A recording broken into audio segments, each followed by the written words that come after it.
Welcome back to Lonesome Acre Homestead, where this morning we got to start our day with a few loose pigs. I complained to my husband about the lack of shelving I had left to put all the cans I had been pressure canning, and so he fixed that problem. I'll also hold various things like my pressure canner, dehydrator, and meat slicer so they are out of the way. And we are going to go right into finishing our tallow. I am going to get the rest of the impurities out of this tallow just by doing the final scrape on the bottom, and then I will finally melt it down, and then I can place it into jars. Good morning. It is the next day. I let our tallow just sit at room temperature overnight. That way it would just go ahead and solidify. I warmed up the lids and the last jars that things are in. One, it gives it another good cleaning because these have been sitting in storage. And what actually happened was these sealed. I guess from the heat, or it did seal them. And I know it's not like pressure canning or water bath canning, but I am going to go ahead and give these two a try, just putting them on our shelf and seeing how they're going to do. This one is not entirely filled. As you see, we still have a little bit of space right here. That's fine. I am going to go ahead and put this one in our fridge because once this top is open, I feel a little bit more comfortable just pulling it in and out of the fridge. And that's just how that's going to work. Once I open these, I will find out if this actually worked or if it went rancid. But I will open them, and then once we start to use them, they'll be in the fridge. After I got these jars warmed up, I did dry them off really, really well before I put our tallow in there. And the reason why that is because this whole time I've been trying to get the water and impurities out of the tallow. And what I did not want to happen is for me to put the tallow in a wet jar and then therefore reintroducing water to it. So it just wouldn't make sense to do it that way. So I made sure my jars were warm, my lids were warm, everything was clean really well, and then I dried them off before I put the towel in. I'm not going to be doing this today, but since it is at the end of the year, this is something that I really wanted to share because I think it's going to be fun and it's going to be super cool. So this was a calendar that we had up on the wall for 2024. It's the end of 2024 now. And look at these beautiful, beautiful photos that were on here. I am purposely saving this calendar so that way I can take this off and frame it and use it as artwork. And there's several in here that I'm going to use. I'll probably honestly use all of them and maybe even like regift some. But like how cute, like I'm gonna go to the dollar store and get a frame for this, and then I can put this up in October, August, or because that's usually whenever I put all my fall stuff out, even if it's 100 degrees, because 'tis the season. Your Thanksgiving, and then I can pull this beautiful one out at Christmas. And honestly, I could get like one frame and just kind of rotate some of these out. But some of them that I would just, add to my little wall art collection, because I do like color and fun, like older looking photos, like this. It's like old but modern looking. I don't know. Like, it's just beautiful.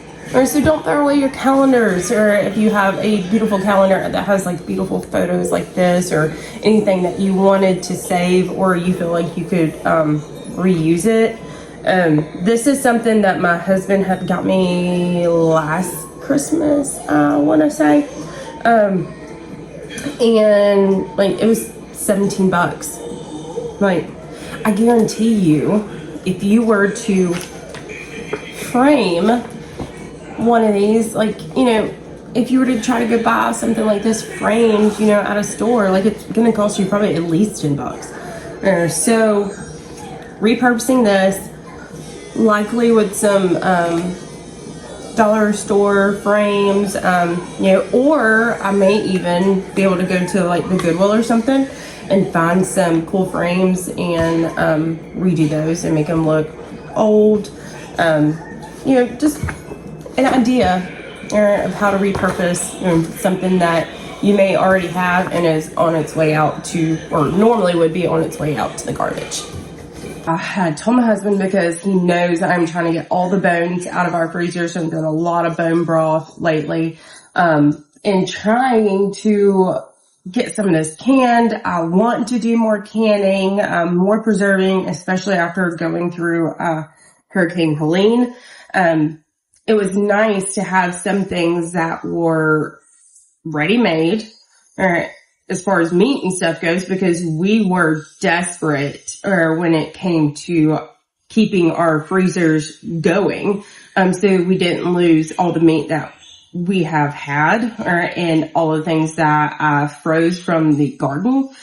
So my goal coming up for this year is to have various ways of preserving. Obviously, we're still going to use our freezers, but if I find ground beef on sale, I most definitely want to pressure can some of that, so it's, you know, it's shelf stable for a long time. And, you know, God forbid something happened and we don't, you know, we're not able to save, you know, our freezer, then we still have meat and vegetables that are on the shelf to keep us going for quite some time.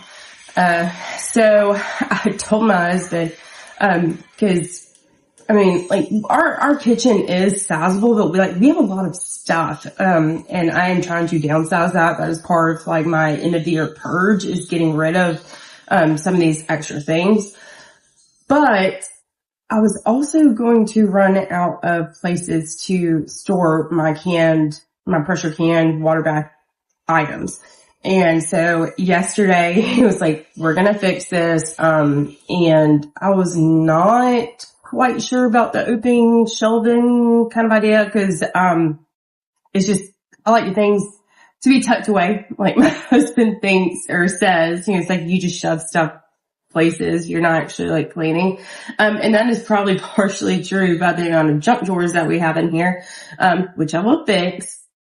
But I don't like an overabundance of things on the counters. It makes me feel very overwhelmed by what is going on. And if I'm trying to cook, or if I'm trying to can or rolling dough, whatever is going on, like, I like a clean, open workspace, or that, you know, still feels inviting, but isn't just cluttered with stuff, which is exactly why I'm trying to purge things. And I do this throughout the year, and then somehow things still come in, which is fun, because I mean, now we have this, you know, shelf in here. But I really do enjoy seeing all of my preserving stuff over here, and I can see the pressure canned items, and I think for me, like, as long as it stays neat and orderly, like, it's not going to bother me. And I'm really hoping that it makes me be a little bit more intentional about using those things and those items, especially with the amount of broth that we're making and the ready-made meals. I'm really hoping it does help us become more intentional about using the things that we are preserving, and kind of like a working pantry, and using that too, to our advantage, to say, hey, like, you know, it's late, we were busy all day, and we have meat that is shelf stable, and we can make something really quick and easy, or still be good and nutritious for our family. We have the last of our turkey bone broth and I am going to pressure can that today. I have turned off the heat on this, and I watched a video last night where she took all the carcasses out, which I do.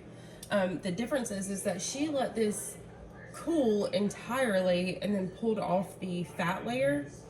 And from what she said, that it will actually help keep the shelf life longer, because the fat will go rancid faster than anything before anything else goes rancid. So I haven't done that with the ones I've already pressure canned, but I am going to go ahead and start doing that because I do have so much to pressure can, and I do want to extend that life.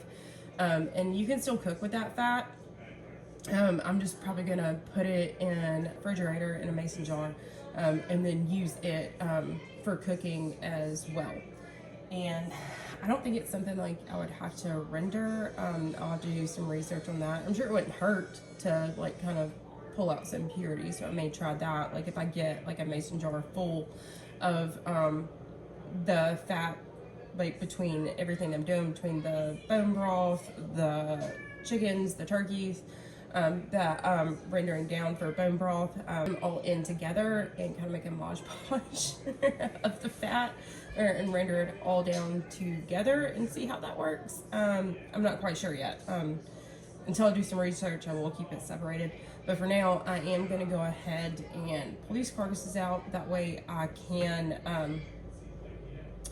let that cool so I can pull the meat from it, because I will pressure can the extra meat that comes off of these, because they're great for your soups, your dips, just ready to go meat in case you didn't thaw something out that day. So I'm gonna go ahead and get that done, and then like I said, I've turned this off, so I'm gonna wait until this is entirely cooled, and let that fat layer settle down, and then I'll skim that off.